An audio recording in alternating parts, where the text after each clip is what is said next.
Welcome to the ClassCast podcast, where philosophy, policy, pedagogy, and people come together in honest, purposeful conversations about improving school and education for our students and our communities. I'm your host, Ryan Tibbens, an award-winning English teacher, speaker, tutor, and podcast host in Northern Virginia. You can listen and subscribe to the ClassCast podcast on all major streaming services, on YouTube, and at classcastpodcast.com. Ladies and gentlemen, class is in session.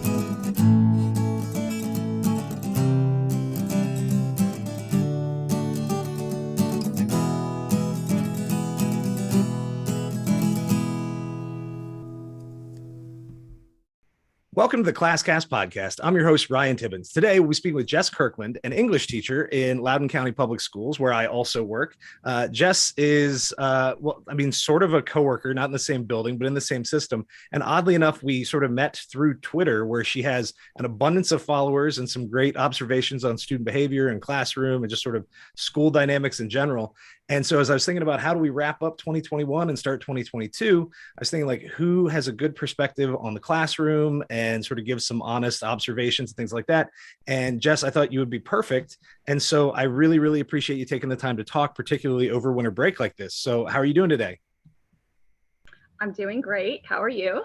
Doing good. It's been tricky, as you know, and listeners probably do not. But my 7-month pregnant wife was in quarantine for a few days. Luckily, tested negative. So scheduling this recording is a big deal to me, just because this is like the first really productive thing I've done in a few days, and it's been tricky. You've at least got one. This is also the only productive thing that I have done. So my brain is full of goo on winter break, as I like to say. So this gave me a reason to actually, use my brain and do something besides watch Netflix. There you go.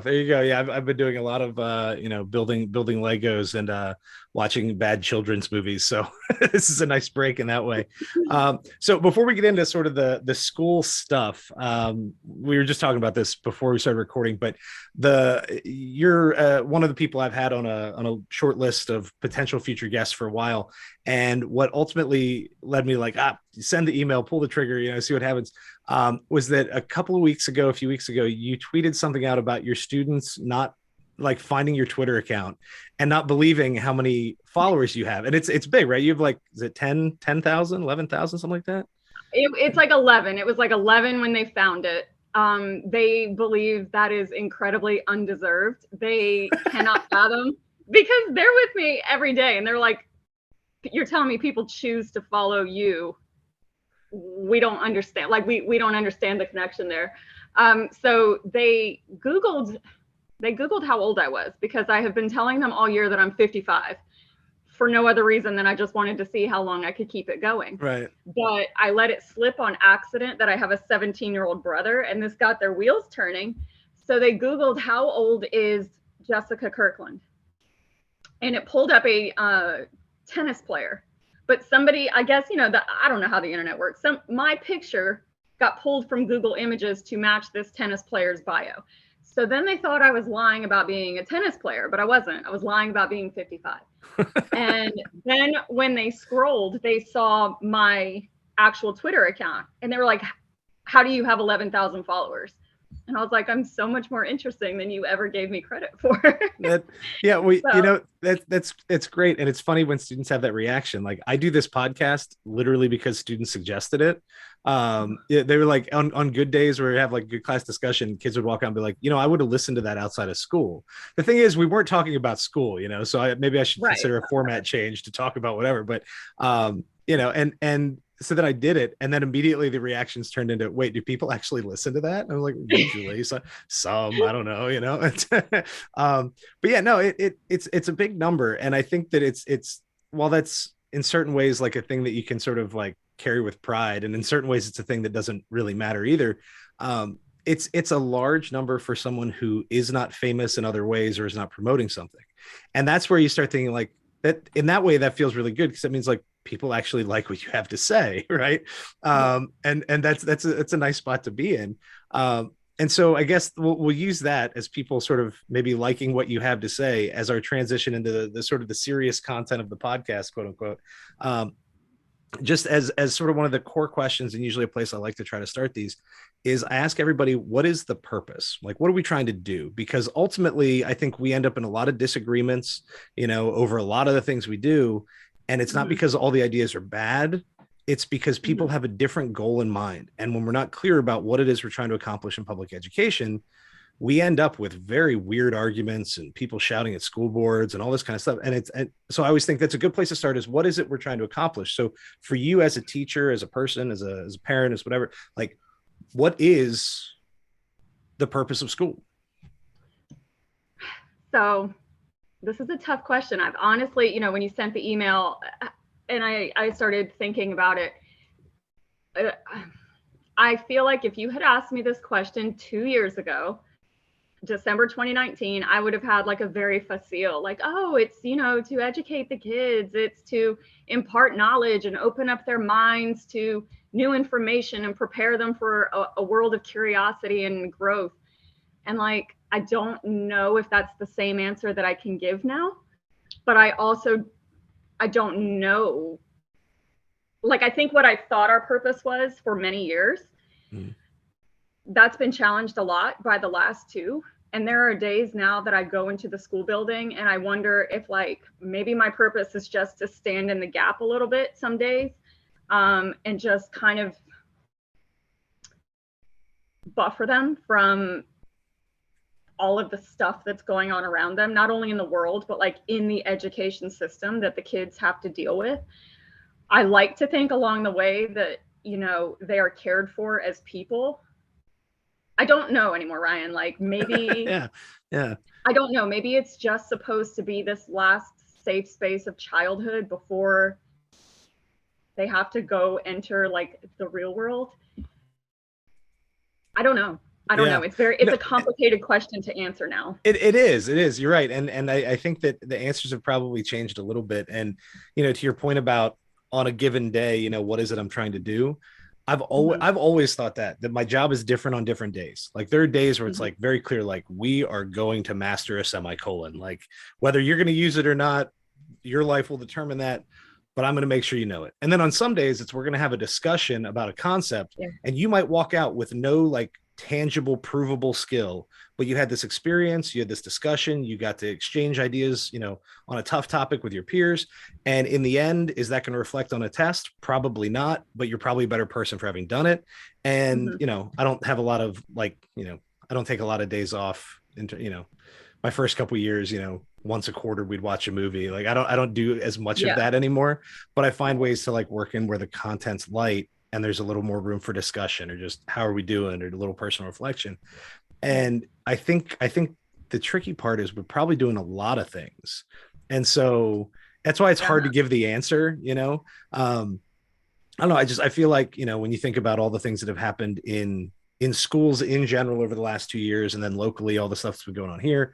And then, the actual curriculum and the standards and all this kind of stuff, like these things don't all play nicely together. And in the end, who's the contact point for the students? Like the face of the school system is the teachers, to the students' perspective. Right. And so we're the ones that in the end have to navigate some of that. And that can be a difficult thing. How, I don't know, this is probably an unfair question. So, I don't know how you'd answer this, but in terms of thinking about that sort of like whole student well-being versus content mastery, and in a perfect world, they go together. Right. But imagine that like, they're two sides of a seesaw a little bit, and that sometimes we can go hard on content, but that means that I'm not entirely engaging with my students as people in certain ways, or vice versa. Like, how do you make that decision? Like on a given day, how do you know when to flip the switch to like, okay, we got to grind out this content, or we got to work on this skill, SOLs are coming up, or, stuff like that, versus the days where you let it be more personal? Well, it's very tricky too, because for those of your listeners who are secondary teachers, they know we don't just have one class, we have 5, and they are little ecosystems unto themselves. And so, if you're like me, that A, B, okay, well, A's got to stay ahead of B, and then there's a snow day, but then we have an assembly, so you don't want the 2 to get off track. But some days you walk in and you can just tell that B day class, they are not in a space where for whatever reason, they are not going to be in a space for the learning to be productive and fruitful that day. And this is the sort of part of teaching that you have to develop as you go, is knowing how to read the room that way, and how to, of course, you can't just be like, all right, everybody sit on your phones. Like, we're just going to chill out today. Right. Take a nap. Finding a way to say, okay, this is not the day to load you up on content. This is not the day to put an unfair expectation on you of this being a great day to do a rough draft of our writing piece. But finding ways to be still engaged with one another, still doing something that is good for the whole child, which does sometimes mean, my friends, we're putting away the phone. Like, we're going to spend maybe a little extra time reading today, or we're going to do something that you think is fun, but that I know is actually serving a purpose, going on a Google search and talking about the things that we see. I don't know that I get the balance right all of the time, because you're right. We're looking at, when we walk into the school building next week, we are 4 weeks away from the end of Q2. Those course recommendations are coming in. You got to get in all of those summative assessments. And sometimes I think you do push forward when you feel like you shouldn't. And maybe sometimes, you're kind of like, let's just play today. And you maybe could have gone a little bit harder on the semicolon. I don't know. You have to know your kids. You have to know, what is your goal by the end of the year? Is it going to be the end of the world if we don't get this one assignment in? Probably not. We needed to have learned, we needed to have grown, we needed to have been able to be in this classroom as human beings with one another for 10 months and come out on the other side of that feeling like that was some worthwhile time. Yeah. So it's big picture, I guess. Yeah. And I tell my students all the time, all the time, I say this very regularly: if you have to be here, you might as well get something out of it. I'm teaching 11th and 12th grade English. Like, these are required. You have to take them and pass them to graduate. Like, this isn't your chorus class or your art class. And those are great, nothing against them, but kids chose that, right? Like, no one chose my class. And so I always try to remind them that in the end, we want to have a good time and we want to get along and all the rest. But at the end of the year, if we can't look and say, okay, look, I'm noticeably better at this, and this, then, you or I or both didn't do our jobs as well as we could have. And so finding that balance, I think you're right. I think that comes with experience and, the more students you get to know, not just the more kids you have in the room, the more students you actually get to know, you start to realize, like, I don't know, I couldn't put a number on it, but there's sort of like personality types. And I don't mean that in like the not necessarily like the Saved by the Bell, the teen drama kind of thing, but there are certain personality types of students, just like with any age of people. But the more students that you work with and get to know well, you start to realize that different kids need sort of to be talked to in a different way. And I'm much better at this now than I was early on, but it's because I work very hard to get to know my students, and we joke around and we, whatever. And so after a while you realize, like, okay, well, if I've got kids like this, whatever, and this is in the class, I'll teach the same lesson, but in a very different way than I'll teach it for the class after it. So maybe we're doing the same content. The delivery is going to change a little bit, or sometimes a lot. And that's not something that's easy to do. And that's something that I think, thinking big picture about education, where we're at with a lot of teacher turnover and a lot of stress and things like that, that's something that I think a lot of parents and community members don't realize, is that it takes an experienced teacher to figure that out. Yeah.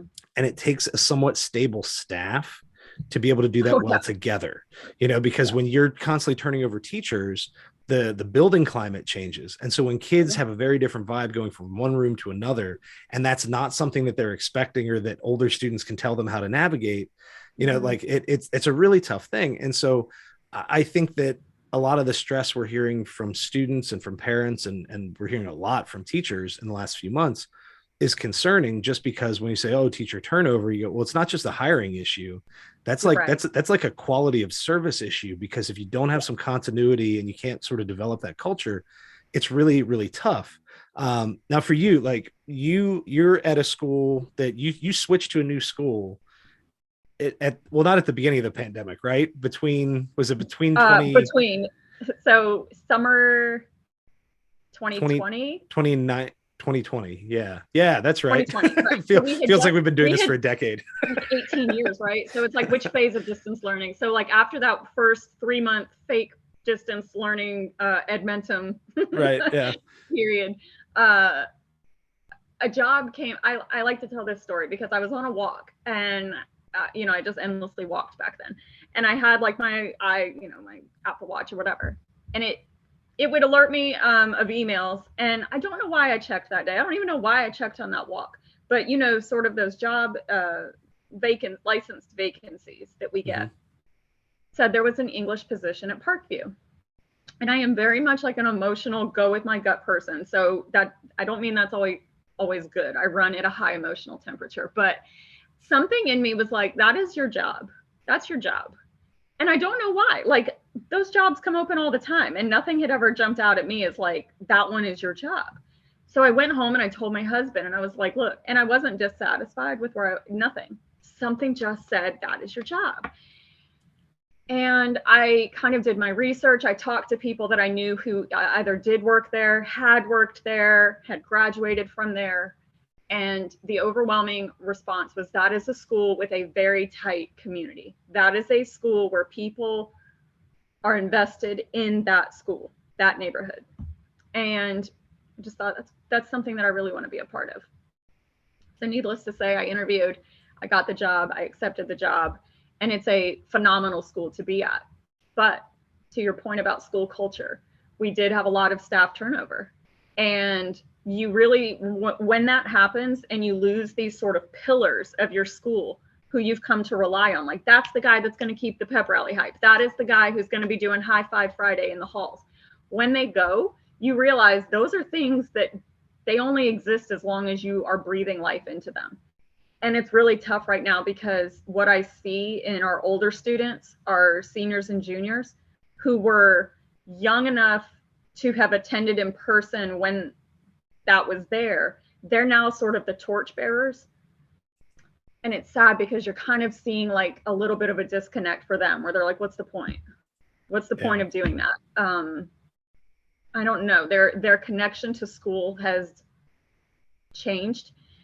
Anyway, what you're saying about the continuity, that is for real. Well, and it's a hard thing to isolate. Like you can't like isolate the variable in this situation either, because it's like how much of that, say change in engagement or the student attitude is related to the fact that they just went through a year and change of distance learning, or just the way a lot of things have changed in general. So how much of it's that, how much of it is a change in staff, and how, and it's tough, so where you, the exact time when you accepted a job at a new school, I almost did the same. I'd been trying for a long time to cut my commute down. I loved the school I was at. I was at Broad Run in Ashburn. I loved it there. I was there for 10 years. Cool. It was fantastic, but it's a minimum of 45 minutes away from my house. I do a lot of tutoring after school. I have 2 young kids. I've got one on the way, which I didn't know actually at that point. I took the 2 was enough, right? Yeah, two was good. Yeah, I accepted the job for the new distance learning program this year, right? And a day after school ended, my wife told me, she's like, "Oh, and I'm pregnant." I'm like, "Well, that's outstanding." If I had known, I probably wouldn't have done distance learning. And I don't know if that would been a good thing or a bad thing, but it's just it's difficult to make that shift. So where I had been looking to transfer closer to where I live, I was really worried about trying to fit in a new school and establish sort of a persona, like this is who I am, this is how I'm gonna, this is the guy I'll be in the English department or whatever, in the distance format. And so I didn't, so I didn't take the job that I had I'd asked about and was informally offered to me. And so I stayed for last year for that whole sort of distance learning, and then what do you call it, concurrent hybrid. I stayed at the school I'd been at, and ultimately made the shift. But I wonder how much of these changes are like sort of short term and they'll even themselves out versus long term. And the more I think about it, the more I think that some of the changes are going to be long term, not only because the students have had different experiences, but because, as you pointed out, there's a lot of turnover. So like how so that's where we think like, okay, so what does this look like moving forward? Who knows, because the student experience has been different, so has the teacher experience, and because very, very few schools have gone the last 2 years without a noticeable amount of change. And it's not that everybody's leaving teaching. There's a lot of people who are just moving to a new school. There are some people leaving, education. But it's really difficult for me to like project forward, and that's something we do a lot on this podcast, is like, what are we doing? What should we be doing? And where are we going? And I'm like, I'll be honest, there are parts of this where I just have no idea what this is going to look like when things settle down. I mean, Yeah. like when do, you know, that's even an unknown. It's like if you, I think we can both establish we love our jobs. We love what we do. We love teaching. We could not and would not still be here if we didn't. However, Most days. I wonder, I really do some days, if I had known walking out of my school on March 11th, 2020, the next day is when they canceled. If I had known this is the last day you are walking out of your job as you know it for, I mean, we're coming up on 2 years. I don't know where the end is. I don't know if I could have like gutted it out, you know. It was one, I feel like we've all just been kind of like pushing forward. We're like, it's distance learning and then it'll be summer. Okay, fine, it's distance learning and then it's concurrent and then it's 2021 and it'll be better. And every little phase has been challenging in its own ways. And I don't know where the end is even. Like, when do we even see things settle down and actually start to rebuild? Because we are still in crisis mode right now, I think. Yeah. Well, and that's what I'm hearing from a lot of people. Like, is that kind of not to say it's literally, you know, crisis and there's alarms going off, things like that, but like, is that the feeling that you get from other teachers, both maybe at your current school, friends who teach in other buildings? That's where I keep reaching out to people because I'm no longer in a physical school. So my experience on this issue is completely different, but I'm hearing a lot of that it feels like we're still sort of putting out fires and we're in this sort of response to an emergency. And so it doesn't feel normal yet. Like, is that true for you? Yes. And I mean, again, it's not to say that every single moment in the building is difficult and we're all in there with our hair on fire. It's certainly not. You do get glimpses of like, this is what it is. This is normal. I'm just sitting here with my kids. We are learning. We're doing assignments. It's very normal. But I cannot, for myself, my friends in education, and this is at all levels. This is elementary, high school, counseling, in the classroom, in admin. Everyone is just sort of like, this doesn't feel like it should. And I don't know. It's like you walk in every day and you're kind of just like, what now? Because I don't know. And it's nothing even specific is happening, but there's just this sense of like, something is hanging over all of us. I don't know.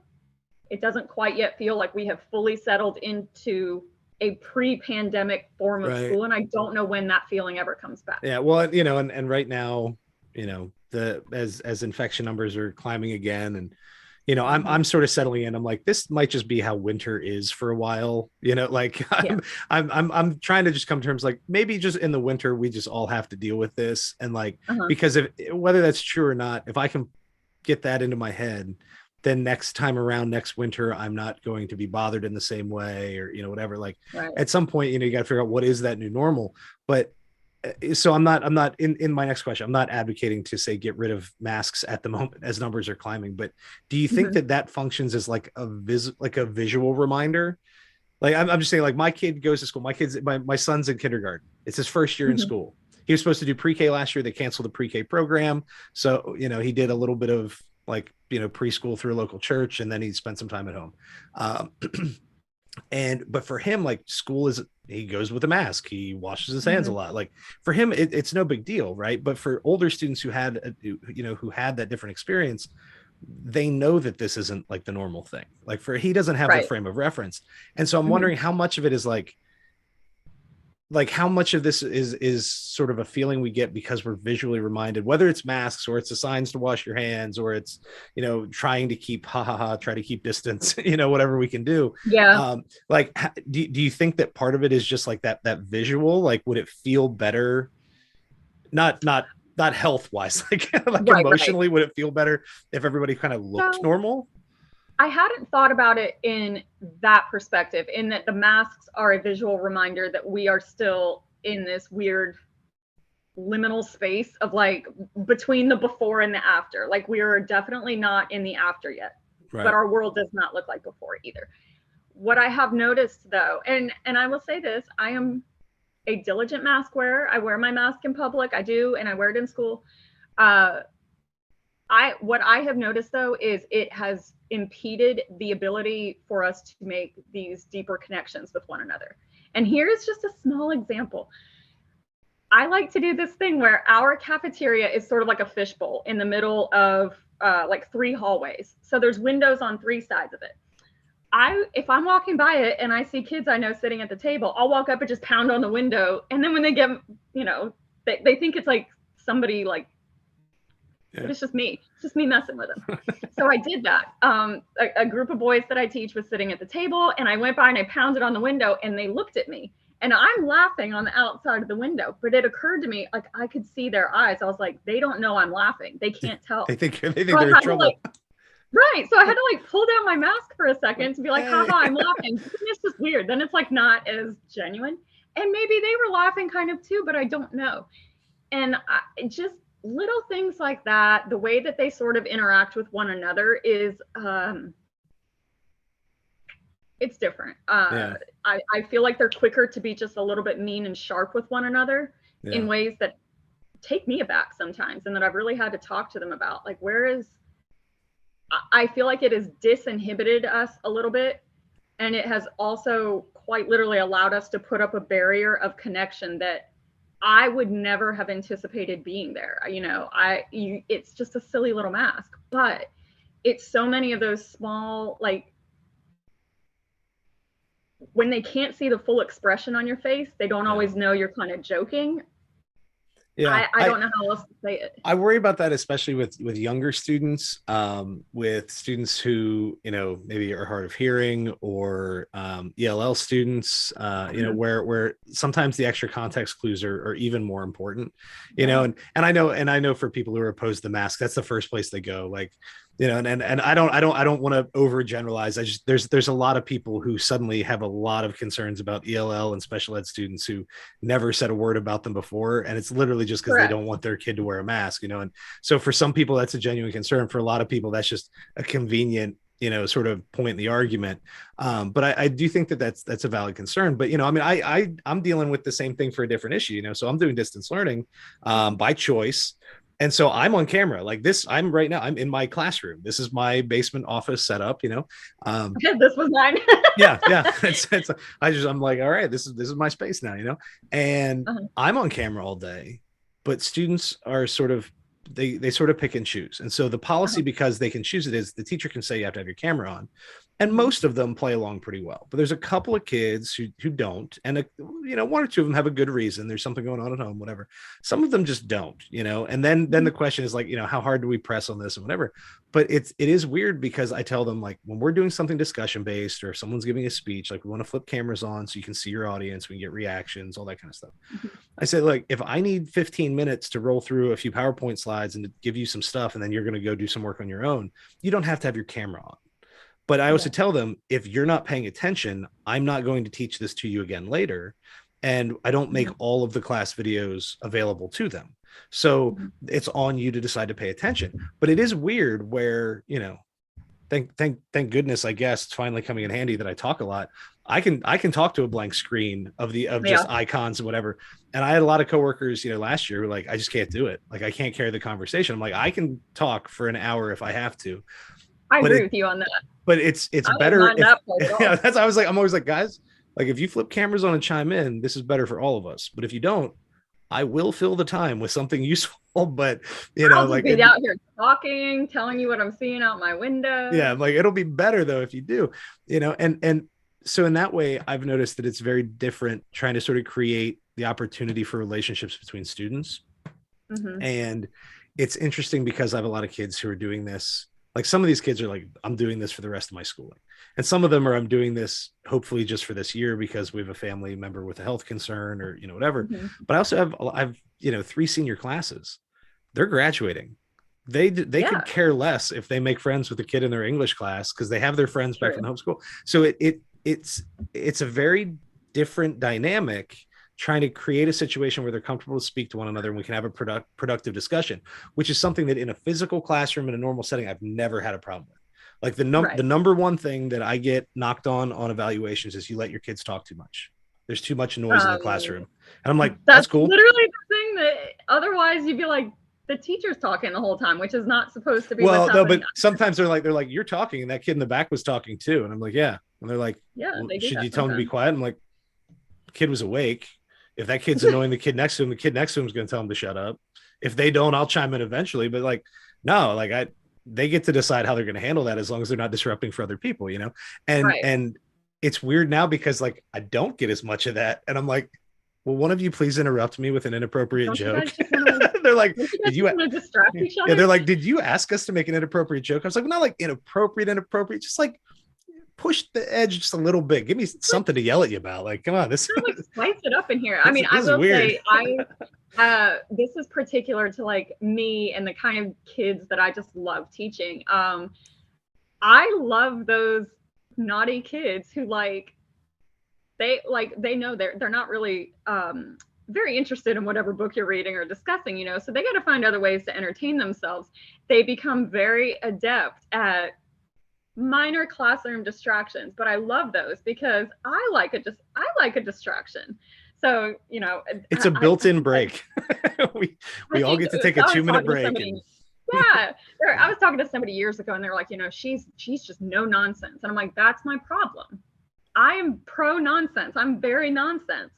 So that was what I missed the most in distance learning. I was like, there is no kid trying to like escape the classroom with ludicrous, you know, reasons to give me to go out into the hallway. There's no kid just doing those silly kid things that they do to get out of doing work. And I missed it. So I was like, I'm sure they're doing it off on their own, but like you rolling over and going to sleep is not entertaining me. And no one is benefiting here. That by the way, I love that. I just wrote that down. I am pro nonsense. I think you should pro nonsense. That needs to be like a bumper sticker, or you need a business card.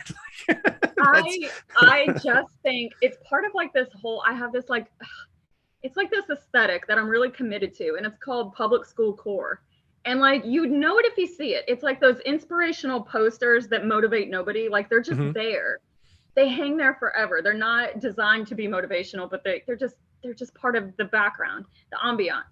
And, you know, things are a little bit shabby, and like something should always be occurring in the public school classroom that doesn't make any sense, really. And so when that happens, I love it. And I feed into it greatly. You know, my kids will be like, I'll set the timer for independent reading, and it'll be like 10 minutes and 43 seconds. And they're like, why would you set it for 10 minutes and 43 seconds? And I'm like, well, it's Thursday. Like, just like that's an answer. And then I walk off. Felt it in my heart. Yeah, like, well, I mean, it's cloudy. And then, you know, well, why not 10:42? And I'm like, it's cloudy outside. That makes no sense. Why would we do that? So there just has to be this spirit of like shenanigans going on. Yeah. I think it enlivens the learning environment. And I would wager that plenty of people would be like, that is a distraction. And it is. It for sure is. But it is, but it's funny, and it gives everybody a chance to laugh. Like I love it. I actually missed this. You know, I had 15 years worth of crap I'd accumulated in classroom. And I had to bring it all home to do distance learning. So I still have like boxes of stuff sitting on like the edges of the room. And, but in the front of my classroom is covered in posters, and some were like authors and, you know, scenes from books. And then some were just like random. Like I have an awesome Jay-Z poster that just like was up front. And I love Jay-Z, so it's cool. But like kids are like, what's this about? And then there's around my board in the front, I have all these quotes, and we call it the quote wall. And it's just each one is a quote on a sheet of paper. They're laminated and they go around, and they're about all kinds of stuff. And every year back to school night, a couple of parents ask, students are like, what's the deal with that? And usually, actually, it's funny. Usually the kids don't ask until close to the end of the year. Parents ask it back to school night. And I say, it's because I know you're not going to be paying attention the whole time. And I just want to make sure you have something good to think about. And so I can tell, because if I'm in the front of the room and I see the eyes sort of do this, and then they go, and the head tilts, and the eyes sort of, I'm like, the quote wall got them. That's cool, because they could have just been doodling or playing on their phone, or whatever. They're thinking about something that was interesting, and in a moment they'll be back, and that's good. It's random, but it's good. It's enough to sort of keep you thinking and keep you engaged. And so, yeah, I love those moments, but I know in distance learning, it's harder to make that sort of an organic thing. And I think that maybe, I don't know, in the return to school, that's been a little difficult as well. But, a big part of it is getting to know the students, because you can't decide what's going to be the appropriate way to get them interested or do something funny until you know those kids. Right. So as you reference, you're pro nonsense. I'm going to start using that phrase, by the way. But I'd like think about how you engage with students and stuff like that. I'm curious, like as a student, what kind of student were you? Like, what was your schooling like? I was a completely ambivalent student. And I tell the kids this all the time. I'm like, I hated high school. I didn't hate it in the sense that like I wasn't picked on, I wasn't excluded. Like I actually got along with everybody, but on a very surface level. And I tell them, I'm like, I treated it like these are 4 years of coworkers. I need to be friendly with them. I got to have somebody to talk to at lunch. But I walked out of high school and I never saw any of them again either. I just didn't. I didn't have those attachments. I actually try to get them on the first day of school some years. I'm like, look around the room at like how it's decorated, kind of what you see of me so far, like how I act, how I look. Tell me who you think I was in high school. And they're always like, you were an athlete or a cheerleader, you were an art kid, you were a theater kid. And I was like, I was none of that. I left at 2:30 every single day. I was not involved. And I said, I hated high school, which is why I chose to spend the rest of my life in a high school, obviously. Right. So I was the kid who was like, I can put in 0 effort and get a B. And that's good enough for me. I don't think I felt very challenged in school. Partly that's just like where I went to school, and I was just that kid. I was like, I can do barely anything and have a solid 3.0. So I wasn't like academically competitive. I wasn't involved in the activities. I didn't do, SCA or any of that stuff. Do you wish you had, like in retrospect, do you wish you had approached it differently than you did, or are you happy with the outcome? I mean, no, not really. I wish that like when I was younger, I had maybe stuck with an activity or a sport instead of like, I was that kid. I was like, I'll try soccer. I don't like it. Gymnastics, gave it up. And I kind of wish I had something that I was good at, because I'm like, I don't have anything like that. And I do think there is like a very special experience probably for the kids who play like a team sport all throughout high school. Like that does probably add a different layer of the experience. Mm-hmm. I don't really feel like I missed out on it either. Like I wouldn't say I have regrets, but I use it as a way to tell the kids, like, look, if you're here every day because you have to be, I get you. If you're here and you don't necessarily want to have these like deep relationships with your peers or your teachers, you're here to do your job and leave, I get you. I really do. And I think it helps some kids know, it is okay if you don't love high school. It's perfectly valid not to. You're going to still go on to have a perfectly nice life. But I also try to remind them too, you may not see it now, but there are good things about being here. This is the last time you have like a large community that you are embedded in. You are a part of it no matter what. And that is not something that just easily exists in adulthood, Yeah. Like you're right. I mean, yeah, maybe everybody in my neighborhood goes to the school, and I have known you for years and years and years and seen you grow up. Whether you like them or not, they are a fixture in your life. And that sense of community, that is not easy to achieve later on. Yeah, no, I was just going to say, like, if you pick the right college, and I mean, when I say the right college, it means the right school for you, not the one that has the highest rankings or something. You get glimpses of that, but it doesn't have that long-term sort of connection that you just pointed out. Military can do the same thing, but again, you don't have that background. And that's one of the things that's nice about those things after high school is you have this chance to sort of like be born again in a way. Like you can become, right. No one, you don't bring the baggage. No one looks at you and like, oh, you're the kid that peed your pants in second grade. Like no one knows that. That's great. Right. Nobody knows that. The problem is no one knows any of this stuff. And so while you get to pick and choose how to present yourself, there's also some limitations in how deep those connections are, at least at first. Where did you like grow up? Where did you go to high school? I'm from Georgia, not the good part. There are good parts. They're good I'm parts. From the middle. I'm from the middle of Georgia. I'm from Macon, Georgia. It's in the dead center of the state. You know, I don't know, it's probably like 47 in education or something like that. And it's just not really like a strong, Yeah. Looking now at like the experiences that Loudoun kids have in schools, the opportunities, the level of teaching that I see my colleagues providing, I'm like, you've got to be kidding me. My school is like a daycare. I think Where was this? Yeah. I went to, it was called Central High School in Macon, and it just wasn't, you know, I don't know. Like I laugh all the time. I'm like, I don't think my teachers at all, and this could be a difference in how people used to teach. It could just also be the teachers that I had. Like there is no way they were emotionally invested in us to the degree that my colleagues and I am in our kids. Like there's no way that they were like checking on, like, how is he in your class today? Like, have you noticed that? There's no way. They didn't care. There's no way.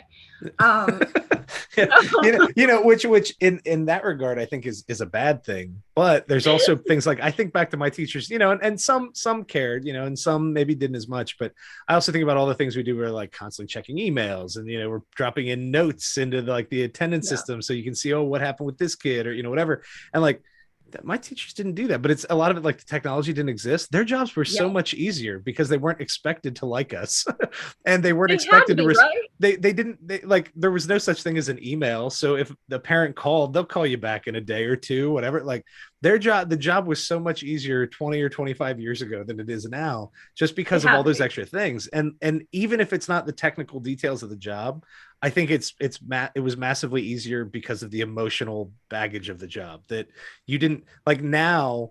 And this is something that I think I don't know.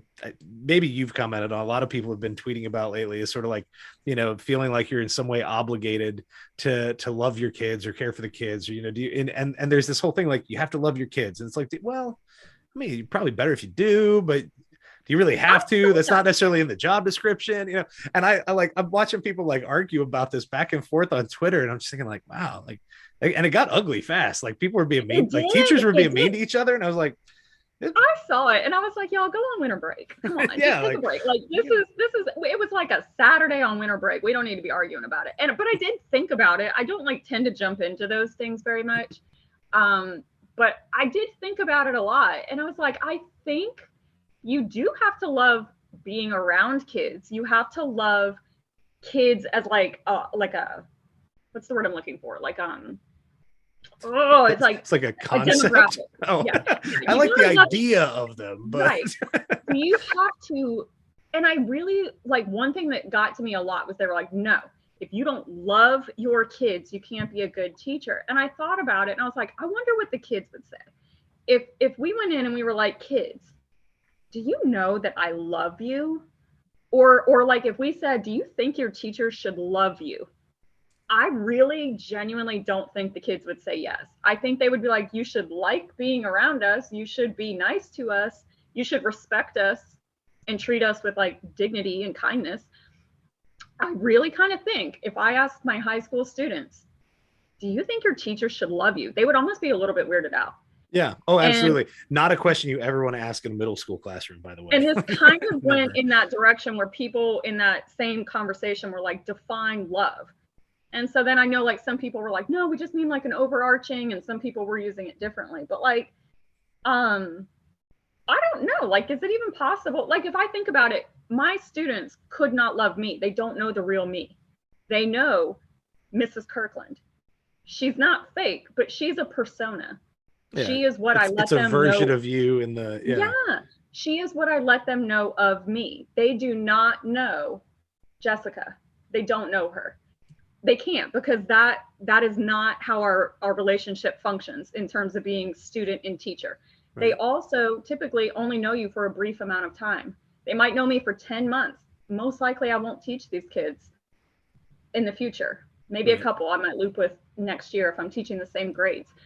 So if they can't know the real me and they can't love me because they don't know me, why does it follow that I would, like, yeah, no, that's you're like if I let you go for another 30 seconds, you're gonna loop back into the beginning of it, which is exactly where I was when I was reading this conversation. I'm like, I mean, when I started teaching, I started teaching because I loved English content. I wanted to teach kids about literature and storytelling and the way you convey culture, and to help them be more effective communicators and more persuasive. And I still feel strongly about all that. But I was about 2 years in and I was like, oh, holy crap.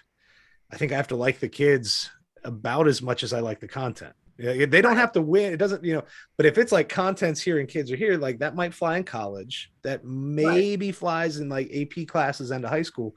But I don't see too many other places that disparity is going to work. But, I could like books a little bit more than I can like the students. I have to like them enough. Like, I think there's a threshold where you have to hit a point where you can have like a respectful and decent relationship with these people to get the work done and for everybody to be, relatively happy and cooperative.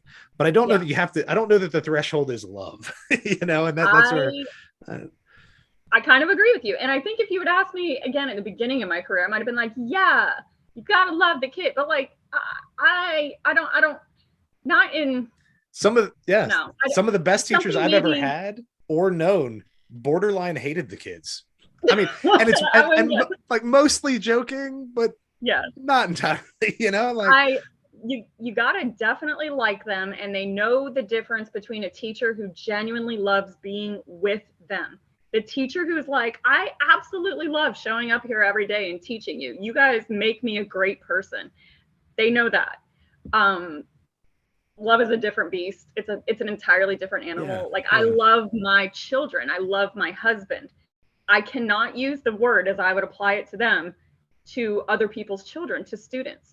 I care about them greatly. I want wonderful things for their future. I'm invested in them, but I don't think love is quite the word either. I mean, we can use the word, but I don't think that's, I think you need to care about them and respect them. It's maybe more than like, but it's not love. It's, I don't know. Yeah, there's there's something else in there. There's a tone word chart that has this somewhere on it. It's somewhere in the wheel. So I'm curious, just thinking about like you're connecting that idea to say your experience in different schools. Like you went to school, and by the way, I cracked the joke about is there anywhere nice in Georgia? That's I have two older sisters who have lived in Georgia for a long time, and so I always tease them. I'm like, yeah, so that was just for them.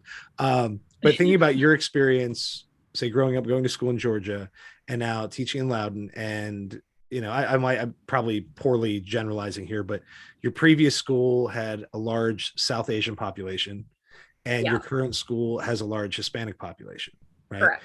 And so like culturally, not just like culture in the building, like how do the teachers act or what's our pep rally like the actual sort of cultural norms and expectations that the students are bringing to the building have a huge impact on the way these things go. Not necessarily saying how does this affect our love or care, respect or whatever else, but thinking about like where you went to school versus the two schools you've worked in where you have very different populations.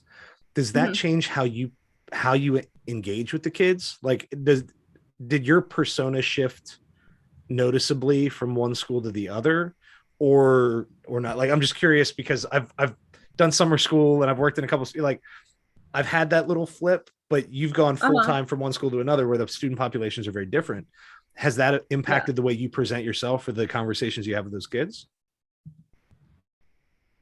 I'm trying to think. I mean, surely it must have some, right? I think like when I did my student teaching at Woodgrove, I leaned hard into my, like I'm from Georgia. I have many redneck family members. I know, all of the things that you like to do, the hunting, the trucks, that's my family. Like let's do prepositional phrases talking about Georgia football. And then of course that doesn't necessarily translate to every other school context. I don't know that my persona has changed drastically with regards to the kids. Because, in both of those contexts, I was a white woman, which is, that makes me like the dominant presence in education. But my students had very different cultural backgrounds. And I have always loved to talk to the kids about, their cultural backgrounds. And I approach that genuinely. It's like, I'm a learner, like teach me about these things. So, I mean, in that instance, maybe like I just sort of like ask them or talk about different things. I think I kind of am largely the same, mostly. Yeah. See, I with the kids, probably I'm mostly about the same. Yeah. I can't decide if I'm like incredibly just sort of like calm and stoic, and or if I'm entirely lacking in like self-awareness. Like I'm in this weird place. Like I've hit a point in age and life where I'm questioning, like I roll with the punches pretty easily, but I can't tell. Like I've hit a point, the pandemic forced me to ask this question, like, is it just because I'm ignoring like the differences and the stresses, or is it because I'm just very confident and comfortable and this is how things are going to go? Like when we went to concurrent hybrid last year, I was Oh, like, all right, cool. And like people were freaking out. I was like, I mean, I got kids on the screen, I got kids in the room. You know what I do? I turn my head once in a while. I tell the kids on the screen, hang out for a minute because I'm going to walk away now. And it yeah. didn't seem like a big deal to me. I just sort of rolled with it. Uh-huh. And working in different schools with different school populations, I've had like, I don't even know what you would call it. Like they hand scheduled, like this was years and years ago at a different school, like an ELL, like 11th grade English class, because all the kids were Mhm. seniors and they had to pass their state Right. tests, Yeah. this Well, SOLs to graduate. And so, but they're all seniors. They don't have much time left, and they basically just put like 20 kids in a room with me and the reading specialist. mhm. And I think about it, and I was like, oh, all right, we're gonna do some stuff differently, and I did it. I don't think I changed that much. And I don't think that the way I talk to the kids changes that much. Like once I get to know them, I Mhm. might make a slightly different joke, or I know, oh, I have to teach this concept differently. I don't feel like there's these big swings, these big shifts. And I can't decide if that makes me like good at what I'm doing or if it just makes me oblivious to the fact that I should be shifting more. And it's hard to know that like from inside, like I Yeah. like last year I caught I went back and watched a lot of video, like we were teaching online. I Oh my watched God. myself I watched myself teach more last year than I've ever watched myself teach in my life.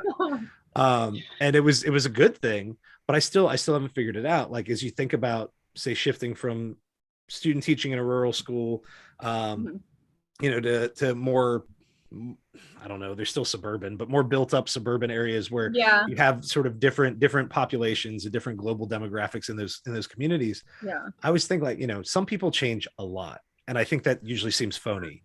But when you don't change at all, Yeah. I'm like, and I'm pretty consistent to the point where I'm starting to worry about myself. Like, you I know, mean, I would bet you change. Like, would I adapt texts differently? Sure, probably. Like, am I teaching texts at Parkview that I maybe didn't teach at Rockridge or vice versa? Not because I think any one group could handle it more than the other, but because one might just be more interesting to another group.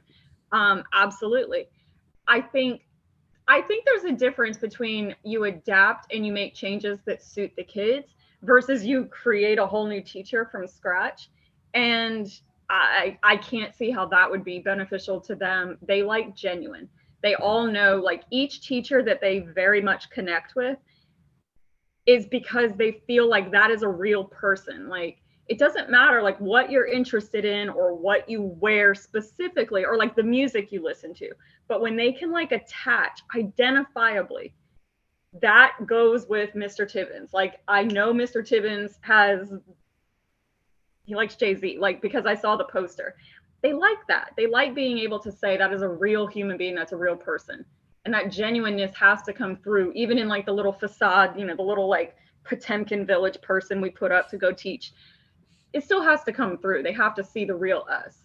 Yeah. So I would wager the best teachers don't change themselves terribly much, but they probably do adapt the way they teach or Yeah. certain, in our context, texts or things Yeah. like Yeah. that. In English class, I think it's easier to have that conversation too. Cause I can be like, oh, well, of course I changed the book, but like for a math teacher, that might be a slightly different conversation. Though Mhm. the personal, say, persona piece, I would say hopefully shouldn't change radically. The question is Right. sort of what's that right adjustment. And, I don't know. I know that I'm slowly developing a new distance learning me, and it's the first time in my career that I've had to do it. Like, like first couple of years I was a young new guy, so I was a little funnier, whatever. And then it's like, okay, and I've been pretty steady. I mean, I'm better now than I was early on, but it's been very steady. Mhm. And like the distance learning format is different enough that there are things that I have to do differently. Or I like Yeah. where I very, very rarely yell. Like kids are like, if I raise my voice, or I mean, I could probably count on one hand the number of times I've used a bad word in Uh-huh. in my 16-year career. And I mean, like any bad word, even the little ones that aren't really that bad, like it Right. doesn't happen, right? But when it does, like everyone's like, oh, you can't yell at a kid through a computer screen and have the same impact that you have in the room. So where I would normally be like in an entire school year, I might yell in a class once or twice. Yeah. Now I'm like, I'm not relying on it at all because that's just not a thing, you know? And so, you know, you always have to adapt, but it's a tricky adaptation to have to make. You know, and I think it goes back to one of the first things you said about knowing your students well and all the rest. Thinking about, so we're talking about sort of different, you know, ways to present ourselves and working with different student populations. This is one of the last sort of core questions for the podcast, but I'm curious, like, to you, what would be sort of the ideal school? And this is the think outside the box question, if you like if you were given essentially private school opportunity, you get to set up and establish your own education institution. The only rules are that the kids can't die or get hurt and they have to learn something, but you could do wilderness school, religious school, you literally anything you want. To you, what do you think the ideal school would be? Like, how would you want to present this to kids? Okay, so it would still be a high school for me. It's still just going to be grades 9 through 12 because that's who I love. Like, I would love to see, okay, you know, MATA, Monroe Academy. Over it's the local VOTEC Academy or VOTEC school for those who do not know. Yes. I would love to see, I mean, that's an amazing opportunity. Like, the Academies of Loudoun is just an incredible school and what they offer. But, you know, you got to apply to it. You got to get in. You got to go over there. I would love for some of the students who are just not interested in college, but they are very interested in pursuing a career, learning a skill in high school, like having those opportunities and classes in our buildings. So, I mean, of course, I know this can't happen at a district level, but if I'm dreaming, they wouldn't have to go to MATA to be able for their elective to be something in cosmetology, to be able to learn welding while they're also satisfying their core requirements and learning, you know, civics. Oh, we would focus, well, I don't know. I don't want to speak out of pocket because I know that my history colleagues are amazing, but I don't know how much the standards focus on like civics versus world history from 1500, you know, like just this gigantic, massive history. And you're like, how are you going to learn all that in a year? Like just literally sitting down like a current events class or something. And like, oh, I would also love, I talk about this all the time. I would love for ELA classes to be kind of team taught with a social sciences teacher. Yes. Year round. Like, how fun and meaningful would that be? Because then the historical context of the literature, the way it all weaves in together would make so much more sense and be so much more relevant to the kids, I think. Yeah, that's by the way, that's something they used to do. There was a pilot program shortly around when I started teaching, 2006, 2007, somewhere around there, where they were scheduling it so that an English teacher and a social studies teacher were paired. They planned together and they had the same students in their classes. And so everything was working together, and I love the idea. And then it was like, well, it lost some upper administrative support and the principals hated it because it was too hard to schedule. And so they dropped it. But I have kids literally who leave my class, and this is no slight to their history teachers. I've worked with some great history teachers, but I have some kids who walk out of my class saying, I learned more history in here than in my history classes. Or like, I was an anthropology minor in college. They're like, I learned more like anthropology and psychology in here than in these social studies classes. And the thing is, it's because anytime we're reading a book, I'll have them reading the history text and reading the psychology text that helps them understand the main character and do all this stuff. And so it's not like I don't teach the broad scope of history, but what's relevant to the text we're on, I make sure they really understand the relevant history, the time period, the context. And what happens is people tend to remember things that relate to stories. So kids walk out of the English class going, I know all this stuff about the 1920s because of Gatsby or Hemingway or Langston Hughes or whatever. And they maybe remember this much of it from the history class, not because the history teacher didn't do an awesome job with it, but because it's not like it doesn't have that story component, you know. And I think that's how people people construct narratives in their minds. And if you don't have that story piece, so I would love, because I would feel like my job was so much easier in a way if I was confident that they were getting the stuff in history class that was applicable to what we were doing in my class, you know. Would you want to do that though? Like, like if it was like you had to like co-plan with someone to like put it together like that, like, would you be happy to do that? Yes. I also absolutely love co-teaching. I don't know why. I just think it's fun when there's two adults in the room and the different personalities. I like it. Yeah. So I am always like my colleagues. I'm like, what are you doing today? You want to come into you guys, you want to like blend the kids and do this? And can my fifth block have a book club with your fifth block? Like I think it's so fun for the kids too, to see how the teachers interact with one another. And then like, if I am leading the English conversation that day, the history teacher is also learning. If the history teacher is teaching them about like civil rights movement because we're reading March by John Lewis, I get to be a learner too. And I think that's so cool.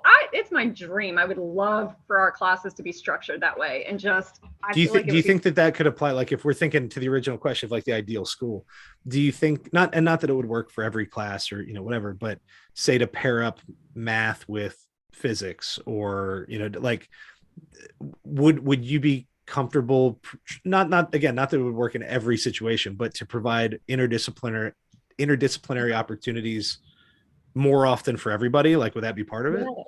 I think it would be amazing for kids. So I follow somebody on Twitter named Matthew K, and he teaches at a charter school in Philadelphia. I forget the name of his school, but in this school, the entire school has their essential questions for each quarter.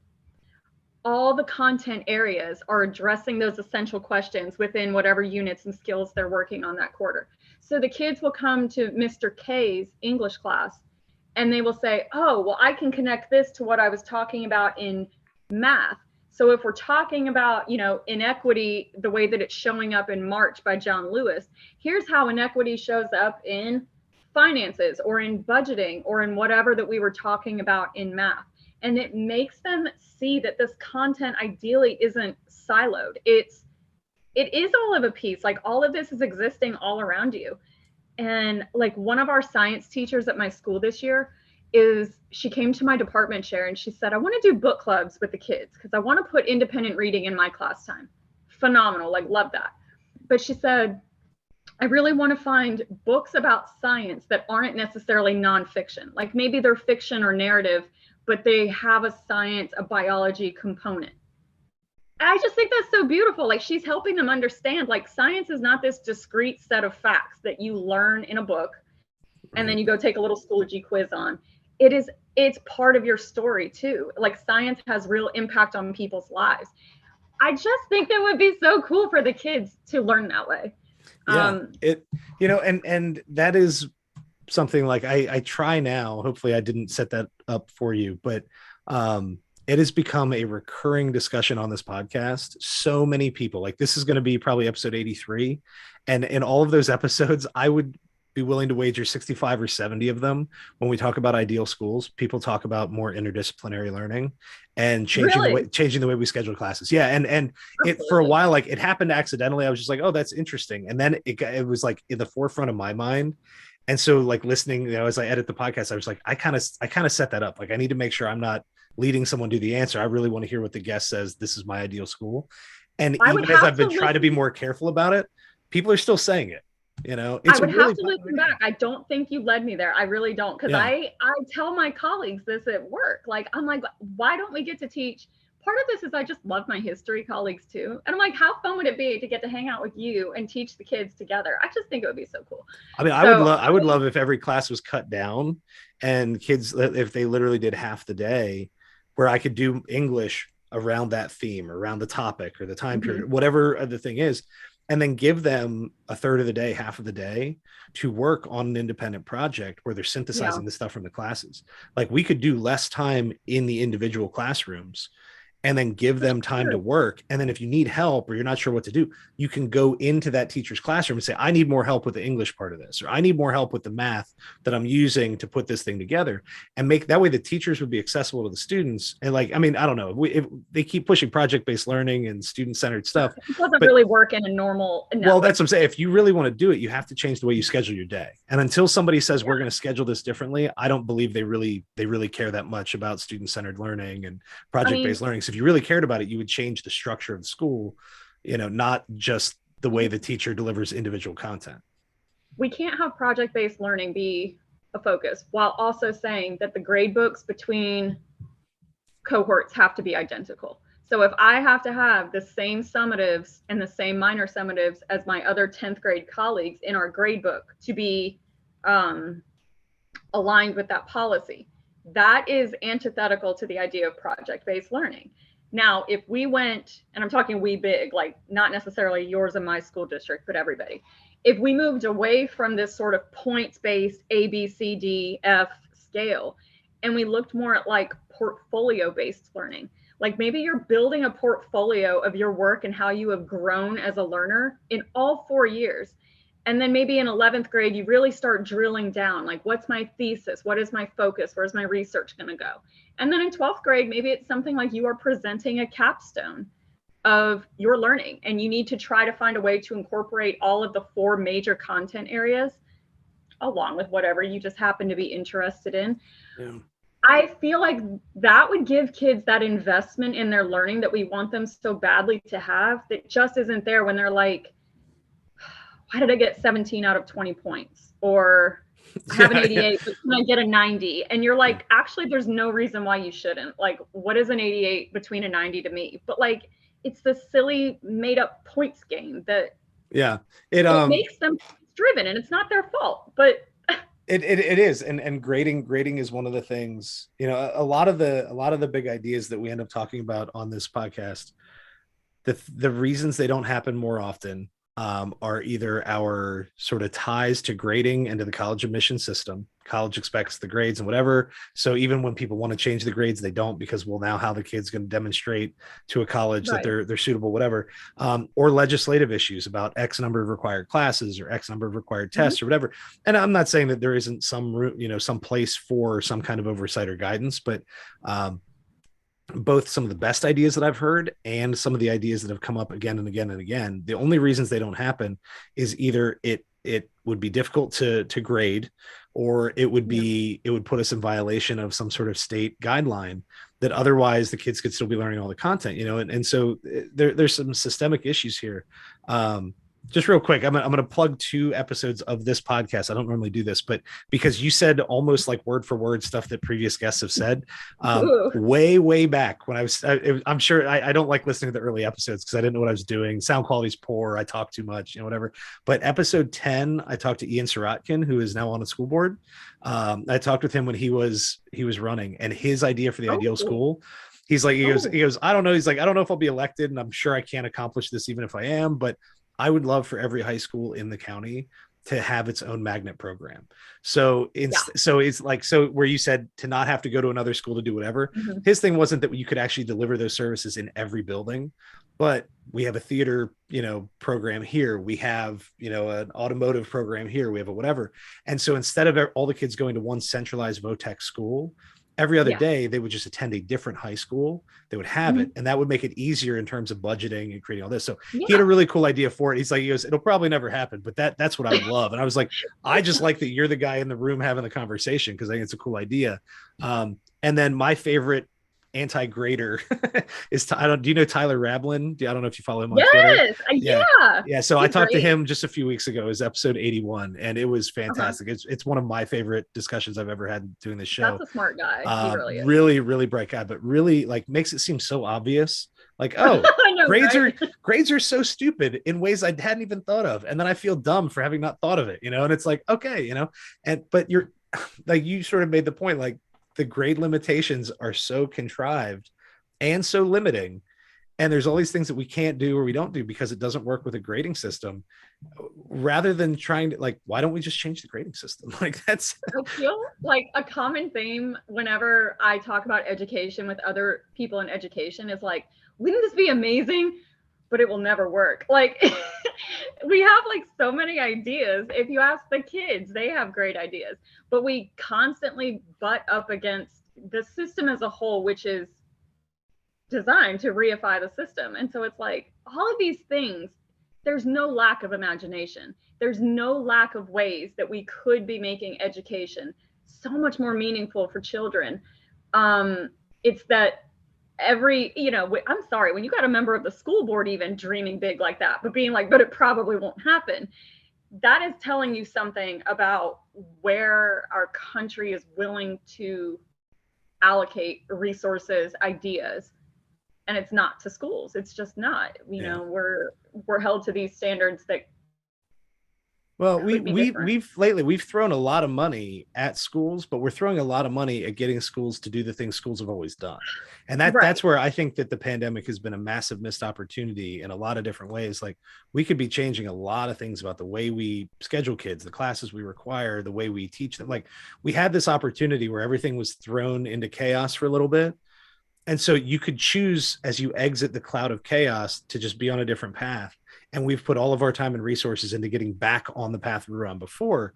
And so that's, I think, very frustrating. I think for a lot of people, but especially for people who like to think not just about what is my job day to day, but what could my job be, it becomes a frustration. And I always hesitate to say this, because like I did 4 or 5 episodes like last spring on school choice, because I think that might be the only way that these ideas happen. But there's all these potential pitfalls. Like, you roll out school choice in the wrong way, and it's just like, there's so many things that can go wrong with it. But on the plus side, the ideas of doing things more interdisciplinary or reinventing your grading and feedback systems, all of that is done more easily in a private or charter system. Then the question is, well, what students do you get? Who has access to it? And so I continue to sort of like straddle this fence on the school choice issue, just because I see the potential for innovation and for specializing and targeting a certain style of teaching or a certain, student interest or whatever it is.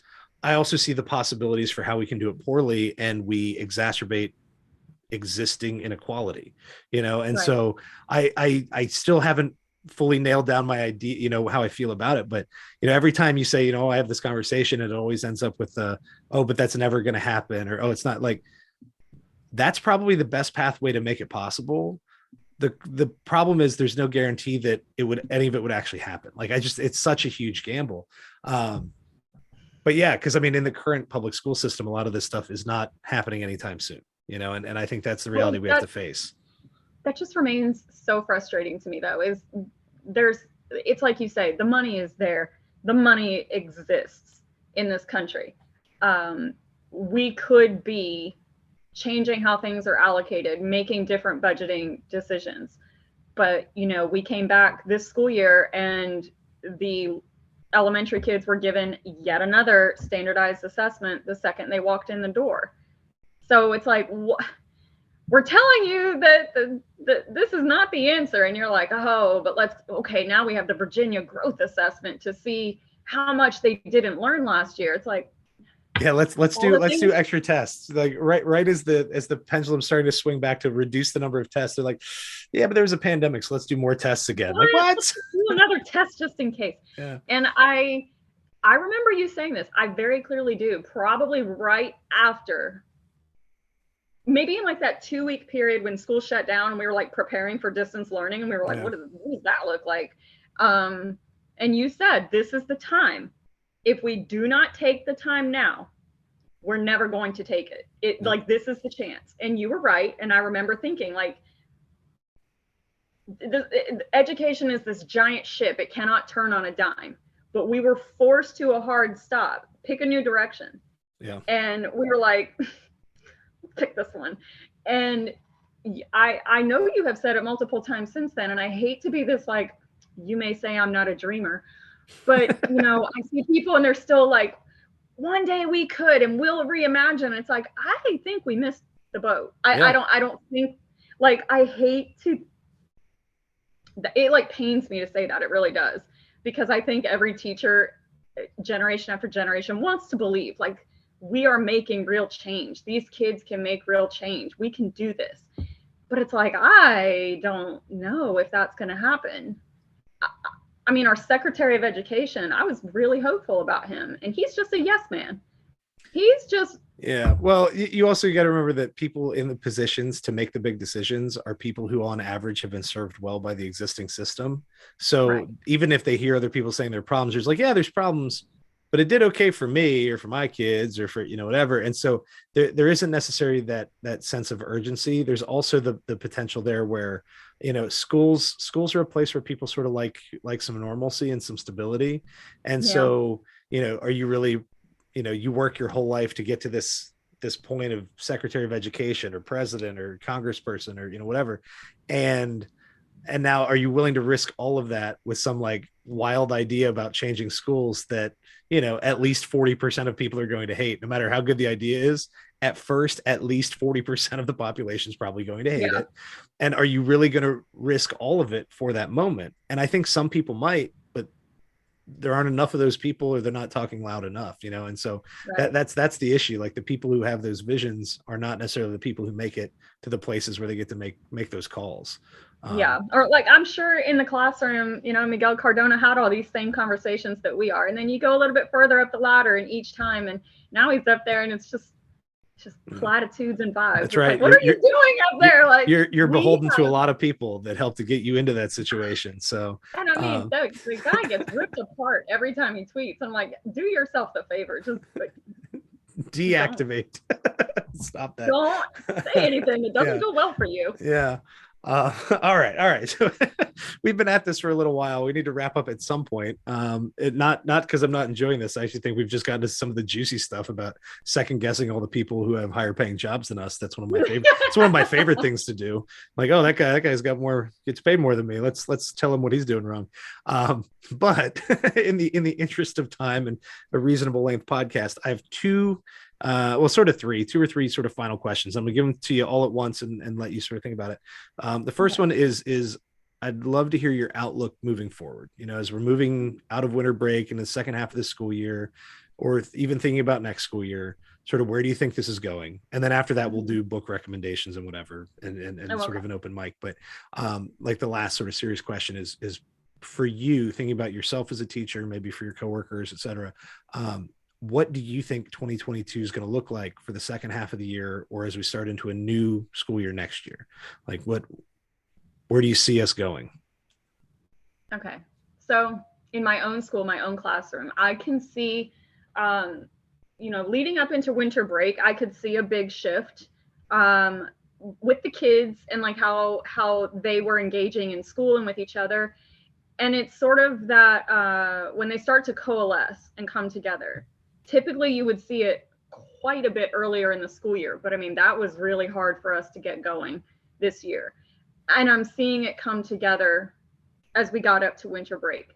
I am very hopeful that we come back in January and we are in that same place. Typical little bit of winter break slide. Like, I don't remember. I was trying to think the other day. I'm like, what was I teaching? Like, what was I doing? I don't know. I'll figure it out. I know I have to read a chapter of the things they carried in the next few days. I just can't remember which one. I don't know which one. It's the one where they're in Vietnam. I know that for sure. But so I'm hopeful that coming into the end of 22, or the 22 school year, I am hopeful we are going to see more of that pre-pandemic school environment come back to life and carry us into the end of 2022, like this time next year. I'm not saying that like we need to return to normal. I don't think it's ever going back there. I know normal doesn't work for everybody, but I want to see there be that same joy in school again. I want to see the kids connecting with each other, with their teachers, because that human connection piece, when it's not there, the learning cannot happen like we need it to happen. And I'm seeing it start to come together. I'm very hopeful about that. I have my same old hopes and wishes. Like, we will focus more on the students' whole being, their wellness, not just these 15-minute advisory SEL lessons that are kind of surface and don't give the kids a real chance to focus on all of that stuff. I would love to see there just be more focus on well-being for kids in schools, generally for all students, not just ours, not just the kids in Loudon. I just think that's a big thing that's missing. I think they feel like they come in to do assignments, to be data points, to take tests. And I would love for them to be able to see, like, the school serves me. I don't serve the school. Like, I don't know that they believe that schools serve them. And I wish that they did view it as like, those teachers, those counselors, those administrators, this building exists for me, for my well-being, for me to be successful, for me to have what I need as a person in this phase of my life, in this little 9, 10, 11th grade span. I would love to see that for all kids. That's like my big yeah. And of course, oh, good. I just want to see everybody be healthy. I don't want to see any outbreaks when we go back in the building. Our Loudoun numbers are looking a little alarming. I want the kids to be healthy at school. I don't want to have chunks of my class out quarantining or sick. I don't want to have to worry about my colleagues. Omicron is like this weirdo thing where the vaccines are not necessarily as effective as we would like them to be. So I want everybody in my building, kids, adults, to be safe and healthy, and get that fun second semester that I think we're all like really clinging to. Like the first semester was, it was an adjustment. It was a rough return for all of us. And I want that fun, real school experience. Yeah, it needs to get, I mean, I don't know if lively is the right word, but yeah, they're well, and part of it is everything sort of, you're starting back to school and things have been so different that it's awkward at first, and then kids have to readjust, and we still do the masks, and now the infection numbers are up. And I keep telling everyone, by the way, I'm just going to plug this idea. Watch when you look at like the dashboard for the data on COVID infection stuff, always look at the since last report. They do this weird thing with COVID that they don't do with any other disease, where they give you the total number, and then in parentheses it says since last report. So it says, like, last time I looked for Loudoun, it said 309 total deaths, 1 since last report. So in the last week, 1 person had died, but you see the 309 first. You're like, holy crap, And you see, this many new many total hospitalizations, and it's tens of thousands. You're like, oh my gosh, 6 since the last report. Infection rates are going up. So I'm not saying we shouldn't be careful. I'm not telling anybody, I'm a big fan. Wear your mask, wash your hands, spread out where you can, do whatever. That being said, I also think that sometimes we make it hard for ourselves to feel comfortable in a school or in an in-person situation, because in the back of our minds, I think a lot of people immediately go to the sky is falling. And I'd be like, the sky has some cracks in it. Like, we should be aware, we should be cautious, but I don't know that we want to let ourselves or students sort of overreact in ways, because not only does that not necessarily make anyone healthier or safer, but it probably does some psychological or emotional damage, or at least it creates the tension that makes it harder to have those natural conversations and those comfortable sort of discussions we want to have. So, I'm a big fan of let's all be cautious and careful. Like, my kids in school, both my kids are in daycare and kindergarten. My son's kindergarten class was the first classroom in our county to get shut down. Like, was it really? Yeah. I mean, I'm in Clark County, so there aren't as many schools. He got his winter break started 3 or 4 days early because there were multiple kids. Somebody's parent tested positive, then the kid did. So they sent all the kids at their table home the one day. And then the next day, halfway through the day at lunch, we get a call and they're like, yeah, you got to come get your kid. We're shutting this class down. I was like, what? And they're like, yeah, there's a few kids tested positive. And I'm like, all right, cool. That's fine. Keep it safe. But I also don't want everyone to go back into that school. Like, when he goes back on Monday, I don't think the first thing we need to do is immediately make everybody feel real weird, intense about it, especially for little kids, especially in kindergarten, so, it's be reasonable, be cautious, but keep it in perspective. Because I think sometimes we make the other things, those cultural pieces, harder without that. So, all right, so we'll wrap up. We got the sort of the final 2 that I give everybody is an open mic. So if there's anything you just want to say that we haven't said, or something you want to review or promote something or anything, you've got an open mic. And then I'd love to get a couple of books and or movies that you would recommend listeners to check out, just as sort of a personality piece, something fun to wrap up the talk with. So anything in general, you just have an open mic, and then what books or movies would you recommend? Okay, so I am the queen of nothing to promote. Nothing to promote. So I have no book, podcast, website, nothing to hype.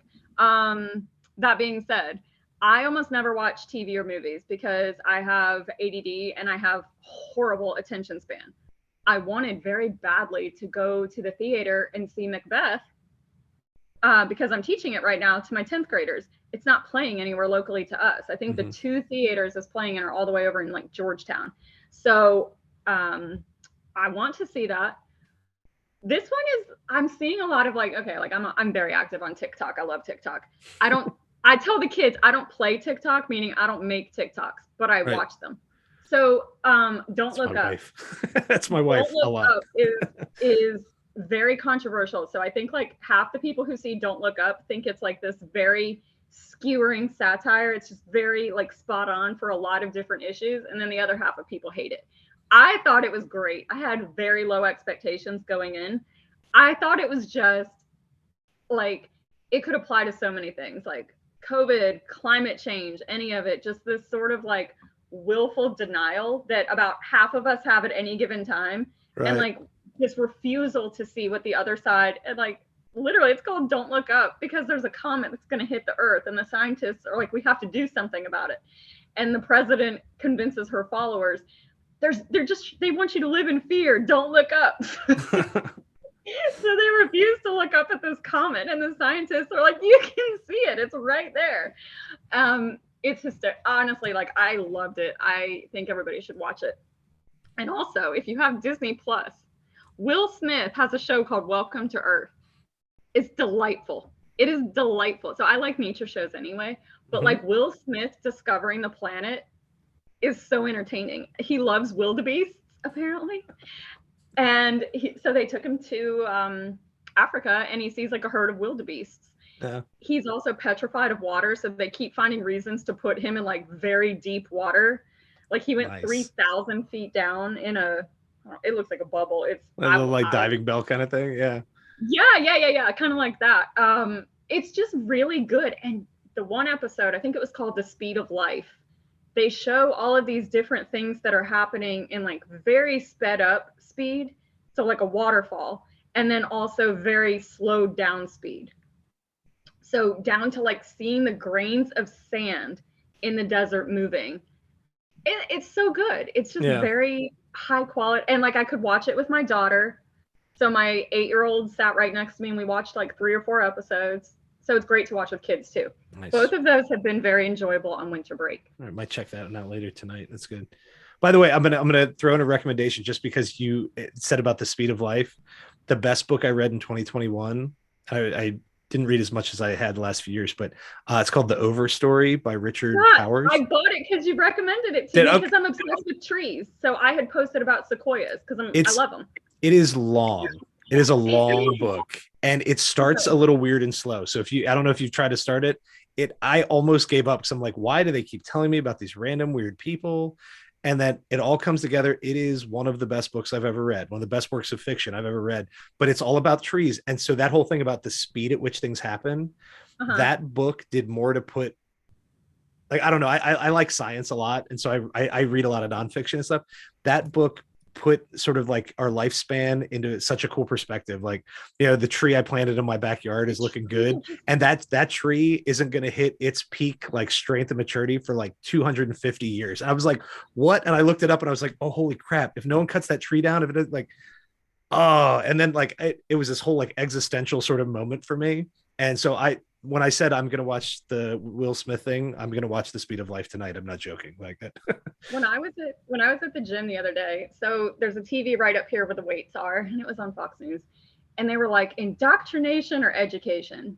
And I was like, listen, if I am ever caught trying to indoctrinate kids, all I'm trying to convince them is that trees are like the coolest thing on the planet. Like I'm in there talking about, I'm like, that's right. I remember recommending it to you now. You said, that's right. You tweeted something about the trees are the coolest. I now remember. I did recommend that to you. We went to Colorado over Thanksgiving break, and we come back, and I'm like, look, that rock is red. The rock is red. And I'm showing them like dinosaur tracks that we saw. Yeah. All I am ever trying to do is try to convince kids that things like trees and rocks are cool, because I think they are. You should be in awe of the world. Yeah. I'm like, because they are the tallest trees in the world. They're 2,000 years old. Like, that's a tree that's 2,000 years old. And they're like, it's a tree. And I'm like, no.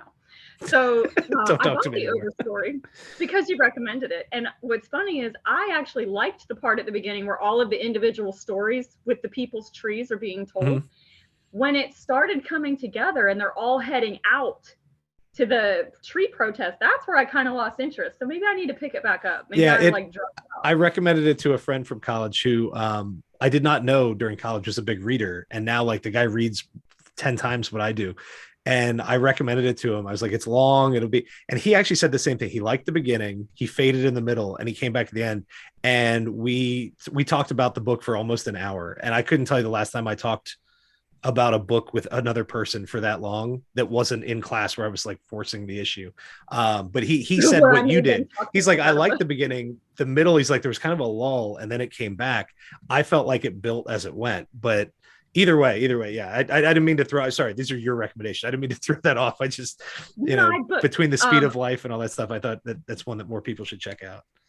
The weird thing is that I do read a lot, and I'm like, it's that thing where they're like, what newspapers do you read? And you're like, I don't know. Like I actually do read quite a bit because I read every day with my kids in independent reading and at night when I go to bed.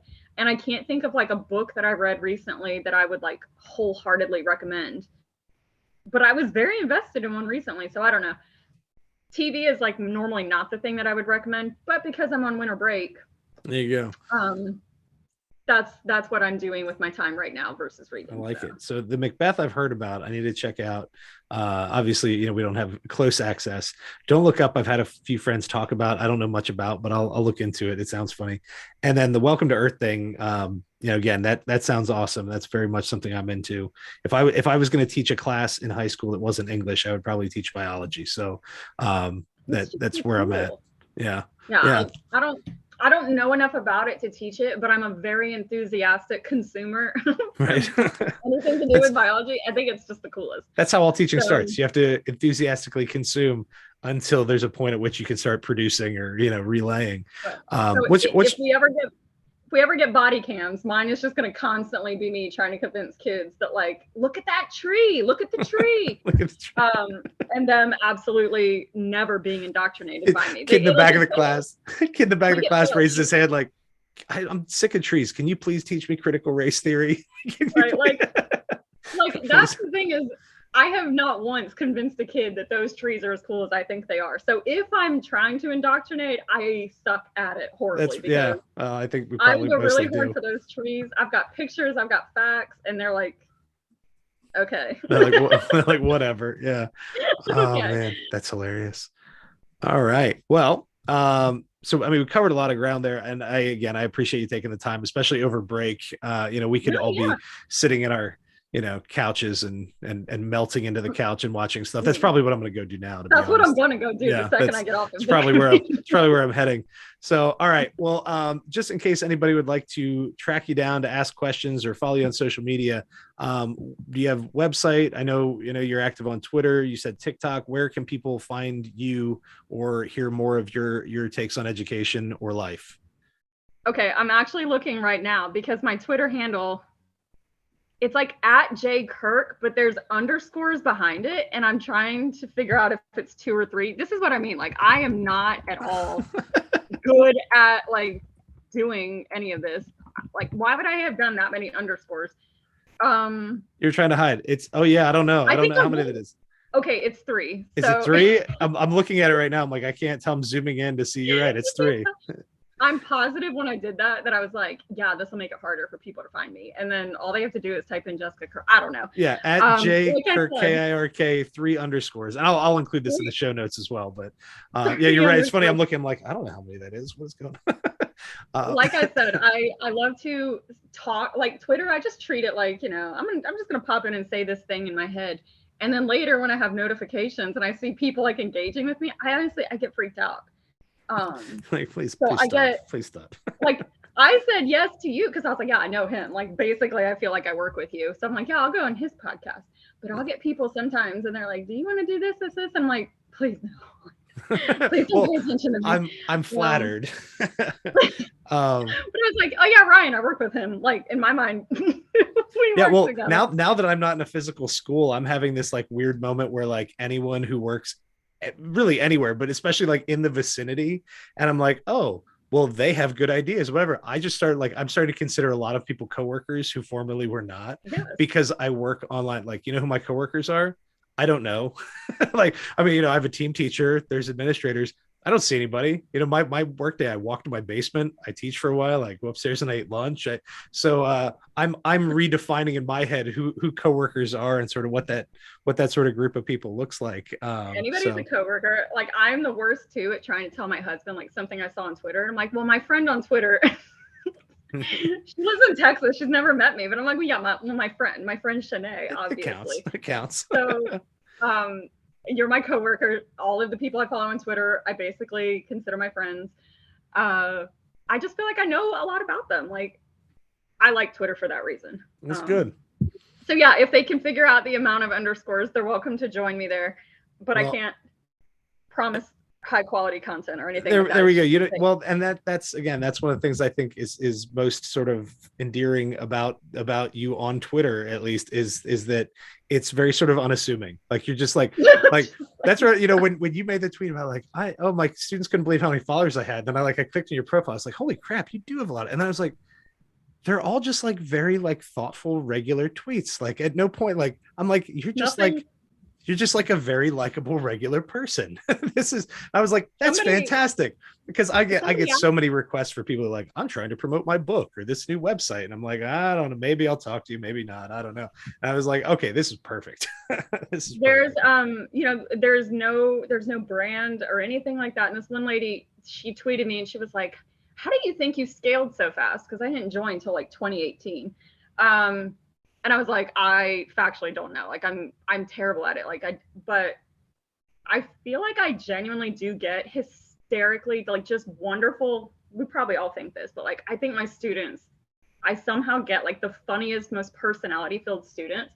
And I literally am just constantly tweeting about what the heck they're doing in my classrooms. Right. But like, never in a way that is disparaging or like frustrated or anything, just genuine, like, these kids are funny and they're just being kids. Yeah. That's the only thing I could think. It's positive without being saccharine. And I think that maybe that's a big part of it. You know, don't you every once in a while? Well, I struggle though, because if I'm not careful, I get too snarky or too negative, which is sometimes good ideas, but aren't things that people want to read over and over. Like, you know, I got to be careful not to be a downer, and you at least externally do not appear to be fighting that same fight as much, or if you are, you're winning it a lot more than I am. That's for sure. All of my demons are in drafts. I fight myself in drafts. Just leave them there, because sometimes I'm like, oh, and then I'm like, I don't know. I'll be like, I don't like that, and then I'm like, nobody cares if you don't like that. Don't even post that. So then I just don't. So yes, they can follow me if they want to. Maybe they'll find something that interests them, but otherwise it's just me talking to myself. I love it. I love it, as we're all prone to do. Well, ladies and gentlemen, this has been the ClassCast podcast. I'm your host, Ryan Tibbens. We've been speaking today with Jessica Kirkland, who is a phenomenal English teacher in Loudoun County. You can follow her on Twitter at jkirk, Kirk, with 3 underscores at the end. All that information will be available for you on the show notes. You can find the ClassCast podcast on all major streaming services, on YouTube, and at classcastpodcast.com. Thank you very much, everyone. Have a great day.